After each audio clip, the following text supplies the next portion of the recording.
أما بعد فأعوذ بالله من الشيطان الرجيم. بسم الله الرحمن الرحيم. ولقد كرمنا بني آدم وحملناهم في البر والبحر. صدق الله العظيم. وقال النبي صلى الله عليه وسلم: ارحموا من في الأرض يرحمكم من في السماء، او كما قال عليه الصلاة والسلام. منزل نہ رہی ساحل نہ رہا، ساحل کی تمنا بھی نہ رہی. منزل نہ رہی ساحل نہ رہا، ساحل کی تمنا بھی نہ رہی. اے پوچھنے والے ظاہر ہے انجام ہمارا کیا ہوگا.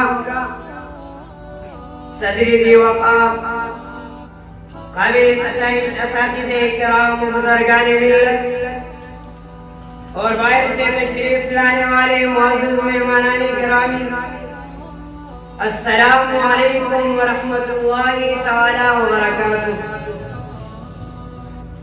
سامعین محترم، یہ ایک ناقابل تردید حقیقت ہے کہ اسلام امن کا داعی، صداقت کا علمبردار اور ساری انسانیت کے لیے پیام رحمت ہے.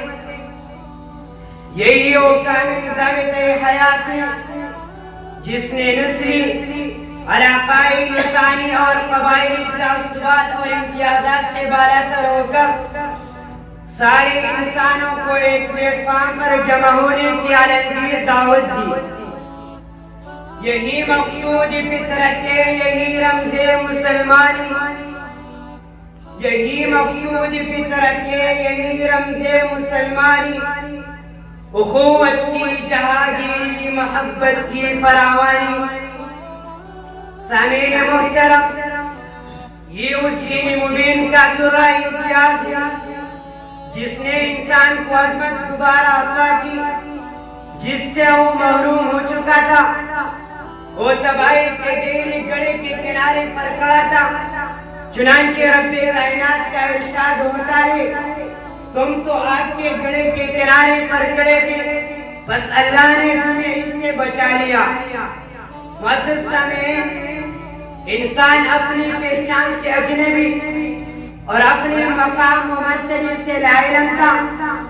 اس نے کبھی اپنا تعارف ایک بولنے والے حیوان کی صورت میں کیا تو کبھی اپنے آپ کو فقط ایک معاشرتی جانور سمجھا، تو کبھی اس کو ابتدائی طور پر گناہگار سمجھا گیا تھا، تو کبھی ارتقاء کا نام دے کر اس کے ابتدائی منفی بعمل اور علم و عقل سے عاری بے جان مادہ تصور کیا گیا.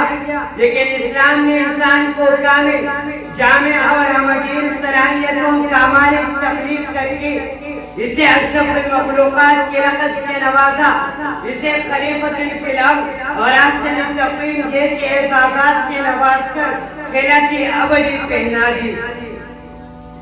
دیا درس حقوق ابن آدم میرے مذہب نے، دیا درس حقوق ابن آدم میرے مذہب نے.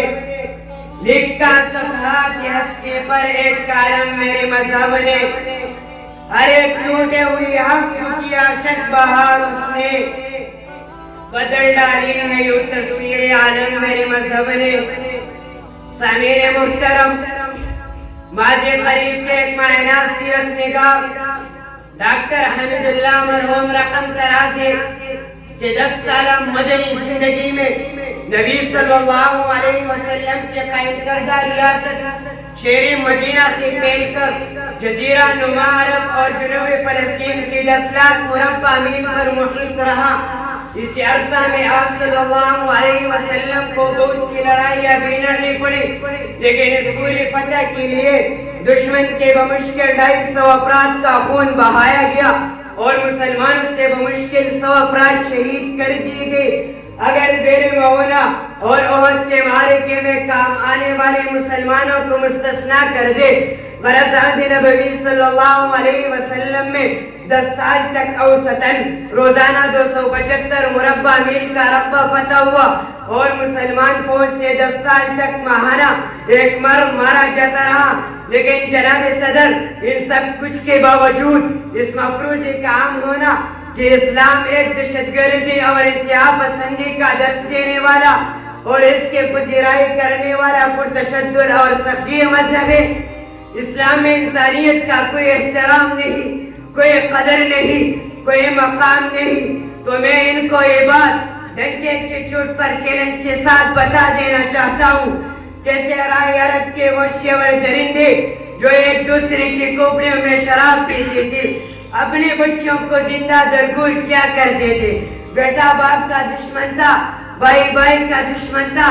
ایسے جہالت کے اندھیروں میں میرے آقا صلی اللہ علیہ وسلم تشریف لائے جو احترام انسانیت کے بارے میں ایسی تعلیمات دی کہ صحرائے عرب کے وحشی اور درندے پھر احد کے میدان میں موت کے وقت ایک دوسرے کو پانی پینے کی درخواست کرتے ہیں, لیکن احترام انسانیت کی وجہ سے پانی پینے سے انکار کرتے ہیں, یہاں تک کہ تینوں شہادت کے مرتبے پر فائز ہو کر تاریخ انسانیت میں احترام انسانیت کی ایک نئی تاریخ رقم کرتے ہیں.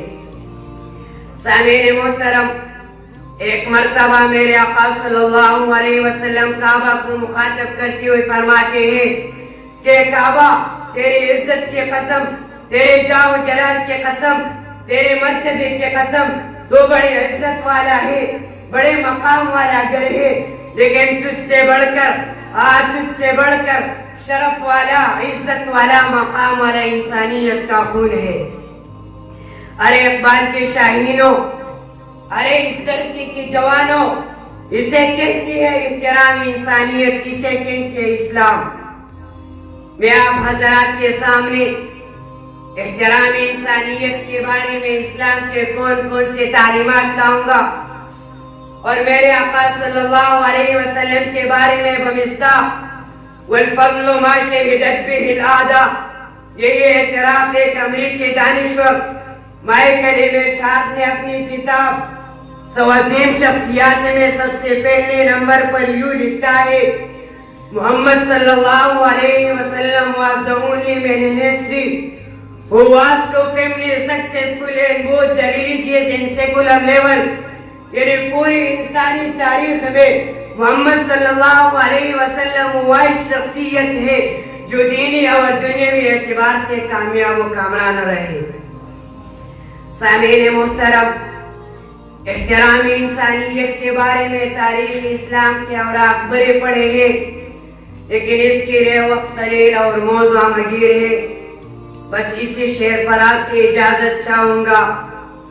ہر ایک ادا ہے با کمال, ہر ایک ادا ہے بے مثال, ہر ایک ادا ہے با کمال, ہر ایک ادا ہے بے مثال, حسن دو جہاں میری شریعت میں محصور ہے.